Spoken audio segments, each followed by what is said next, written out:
টানা বৃষ্টি ও উজানের ঢলে শেরপুরে বন্যা পরিস্থিতির আরও অবনতি হয়েছে। প্লাবিত হচ্ছে নতুন নতুন এলাকা।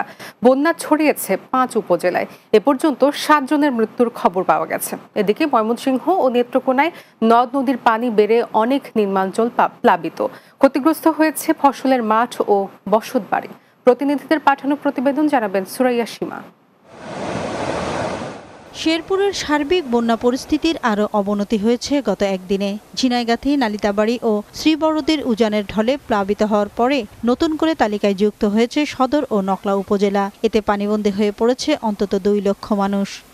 সবার বাড়ি বাড়ি পানি, মানে এমন ঋণ, মানে খাদ্য কোন দেবো শুকনো খাবার এই পরিমাণে আমার কাছে কিছু আসে না। বাড়ি ঘরে পানি উঠছে এবং আমরা রাস্তাতে বাড়ি ঘর কাগজ দিয়ে ঘর বানাইয়া রয়েছি। বন্যা দুর্গত এলাকায় দেখা দিয়েছে বিশুদ্ধ খাবার পানির সংকট। এছাড়া বিস্তীর্ণ জমির ফসলের ক্ষতি হয়েছে। ভেসে গেছে পুকুরের মাছ। গবাদি পশু নিয়ে বিপাকে খামারিরা। আমাদের এলাকায় বন্যায় প্লাবিত হচ্ছে এবং আমার অনেক মাছের ঘের ডুবে গেছে। এখানে আমাদের লক্ষ লক্ষ টাকার মাছ চলে গেছে।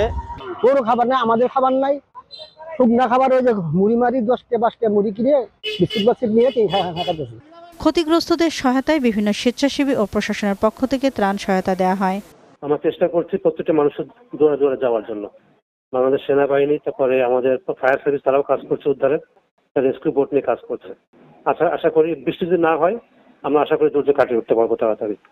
এদিকে নেত্রকোনা জেলার কংসা নদের জারিয়া পয়েন্টে পানি বেড়েছে। একই সময় সোমেশ্বরী নদী দুর্গাপুর পয়েন্টে ও পাহাড়ি নদী উবদাখালীর কলমাকান্দা পয়েন্টে পানি বৃদ্ধি পেয়েছে। এ অবস্থায় প্লাবিত হয়েছে নদী তীরবর্তী নিম্নাঞ্চল। Desk report, Bangla TV.